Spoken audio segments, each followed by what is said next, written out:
হে নারী, এরকম পাপ করার পূর্বে আরেকবার ভাবো, যে সকল মানুষের উপর ফেরেশতা মণ্ডলী অভিশাপ করে থাকে তাদের মধ্যে 12তম শ্রেণী হলো ওই সকল মহিলা যারা তাদের স্বীয় স্বামীর আহ্বান প্রত্যাখ্যান করত পৃথক বিছানায় রাত্রি যাপন করে থাকে। এ সম্পর্কে অনেক হাদিস বর্ণিত হয়েছে, তন্মধ্যে কতিপয় উল্লেখ করা হলো।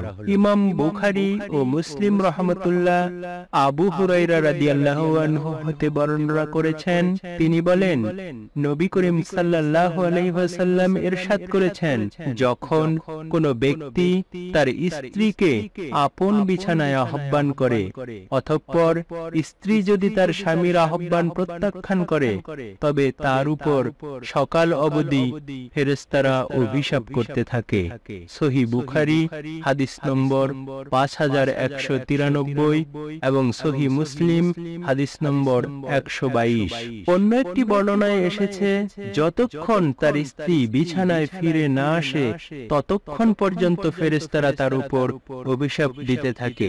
ইমাম নববী রহমতুল্লাহ অত্র হাদিসের ব্যাখ্যায় বলেছেন, শরঈ অজর ব্যতীত কোন মহিলা তার স্বামীর বিছানায় থাকতে অস্বীকার করা হারাম। এই হাদিসটি এ কথারই প্রমাণ বহন করে।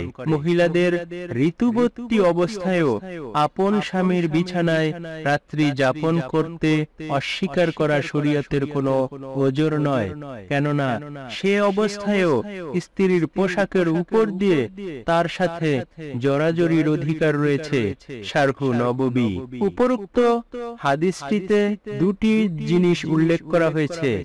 এক, স্বামীর বিছানা হতে পৃথকভাবে অবস্থানকারী মহিলার উপর ফেরেশতাদের অভিশাপ ততক্ষণ পর্যন্ত অব্যাহত থাকে যতক্ষণ মহিলা উক্ত পাপে অবশিষ্ট থাকে এবং এই গুনাহ ফজর উদয়ের সময় শেষ হয়ে যায়, কারণ তখন পুরুষের মহিলার প্রতি আকর্ষণ শেষ হয়ে যায়, অথবা মহিলার তওবা করত তার স্বামীর বিছানায় ফেরত আসাতেও ফেরেশতাদের অভিশাপ শেষ হয়ে যায়। শারহ নববী।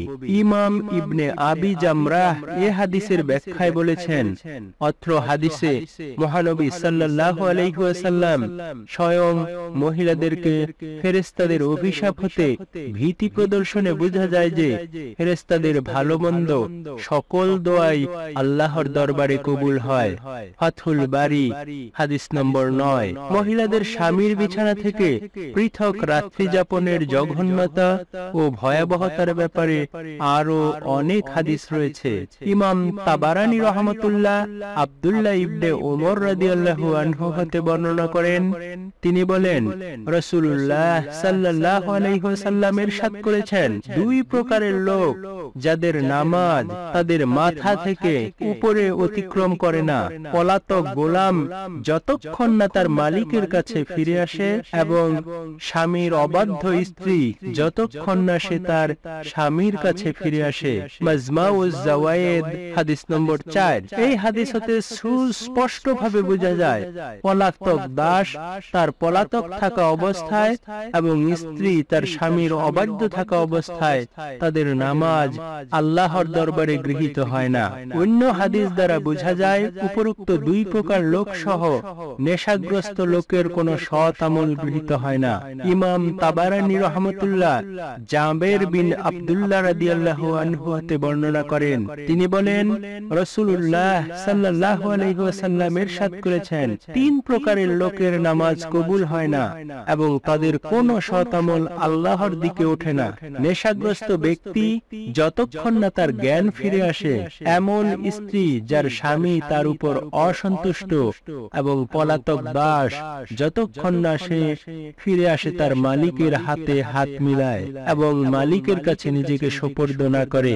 এই ঘটনা থেকে আমরা দুটি শিক্ষা পাই, সেটি হলো স্ত্রী তার স্বামী হতে পৃথক অবস্থান করা হারাম যদি তার কোনো শরীয়তসম্মত ওজর না থাকে, তবে শরঈ ওজর অবস্থায় হারাম নয়। ইমাম ইমাম নববী রাহমাতুল্লাহ উক্ত কথা সুস্পষ্টভাবে ব্যক্ত করেছেন।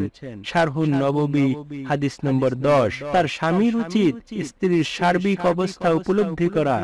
শাইখুল ইসলাম ইমাম ইবনে তাইমিয়া রাহমাতুল্লাহ বলেছেন, স্বামীর স্বাধীনতা রয়েছে, যখনই সে ইচ্ছা করবে তখনই সে তার স্ত্রীর উপর অধিকার রাখে, কিন্তু এক্ষেত্রে শর্ত এই যে স্ত্রী যাতে কোনো প্রকার ক্ষতির সম্মুখীন না হয় অথবা স্ত্রীর ফরজ আদায়ের ক্ষেত্রে কোনো প্রকার প্রতিবন্ধকতা সৃষ্টি না হয়, আর স্ত্রীরও স্বামীর চাহিদা পূরণের ক্ষেত্রে প্রতিবন্ধকতা সৃষ্টি করা উচিত নয়। 2, স্বামীর বিছানা হতে স্ত্রীদের পৃথক থাকা হারাম। বিষয়টি ইসলামী বিবাহের মূল নীতিসমূহের একটি, যার মূল উদ্দেশ্য হল বিবাহের লক্ষ্য উদ্দেশ্যকে পূর্ণতা দান করা, যাতে বিবাহ বন্ধন সৃষ্টির পবিত্রতা ও লজ্জাস্থান সংরক্ষণের কারণ হয়। বিস্তারিত জানার জন্য আরো পড়ুন কিতাব আত-তাদাবিরুল ওয়াকিয়াহ মিনাজ জিনা ফিল ফিকহিল ইসলামী 145 এবং 46 পৃষ্ঠা। এই ভিডিওটি আপনাদের জন্য একটু তথ্য সমৃদ্ধ হলে অবশ্যই আমার চ্যানেলটি সাবস্ক্রাইব করবেন। আসসালামু আলাইকুম ওয়া রাহমাতুল্লাহি ওয়া বারাকাতুহু।